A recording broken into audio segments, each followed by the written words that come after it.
News मध्ये आपलं स्वागत। आता आपण पुण्यामध्ये शनी मारुती मंदिराच्या चौकात आहोत। हा चौक आहे आणि आता प्रचार जोरात सुरू आहे, कारण काही दिवस शिल्लक राहिलेले आहेत मतदानाला। त्यामुळे सगळेच पक्ष जे आहेत ते मोठ्या प्रमाणात इथे प्रचाराला लागलेले आहेत। प्रभाग क्रमांक 38 मध्ये आपण सकाळपासून फिरतोय आणि वेगवेगळ्या सगळ्या मतदार म्हणूया किंवा कार्यकर्ते यांच्याशी आपण संवाद साधतोय। आता इथे या महिला कार्यकर्त्या आहेत, तर त्यांचं काय मत आहे या मतदान विषयी थोडक्यात बोलणं तर शक्य नाही, एवढं त्यांचं कर्तृत्व मोठं आहे।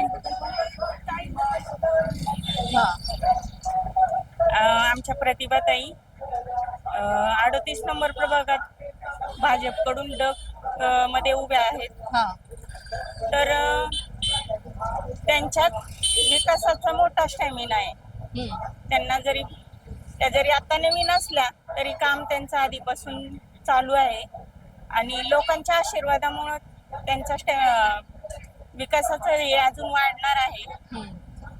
आणि बापूंविषयी बोलायचं झालं तर कसं, एखादी व्यक्ती मोठी असणं चांगली गोष्ट आहे, पण त्या व्यक्तीच्या व्यक्तिमत्वात सखोलता आणि शुद्ध विचार असतील तरच ती महान ठरू शकते। तसं आमच्या बापूंच्या मनात जनतेविषयी जेवढं सखोल प्रेम आणि काम करण्याचा प्रचंड स्टॅमिना आणि एक शुद्ध विचारसरणी ही बापूंची वैशिष्ट्य आहेत। एक माणूस म्हणून आम्ही बापूंना अगदी जवळून ओळखतो आणि प्रतिभाताई आमच्या भाजपमध्ये उतरल्यात।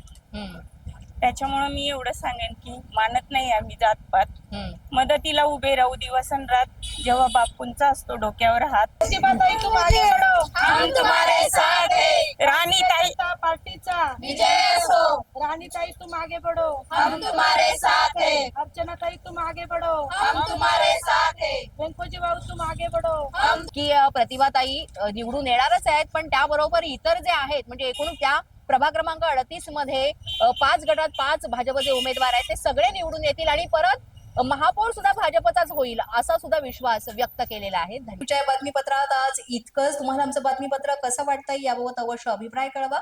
यासाठी पोलीस माझा न्यूजचं युट्यूब चॅनल सबस्क्राईब करा, तसंच आमचं फेसबुक, इंस्टाग्राम आणि ट्विटर अकाउंट फॉलो करा। अधिक माहितीसाठी आमच्या www.policemazhanews.com या वेबसाईटला भेट द्या।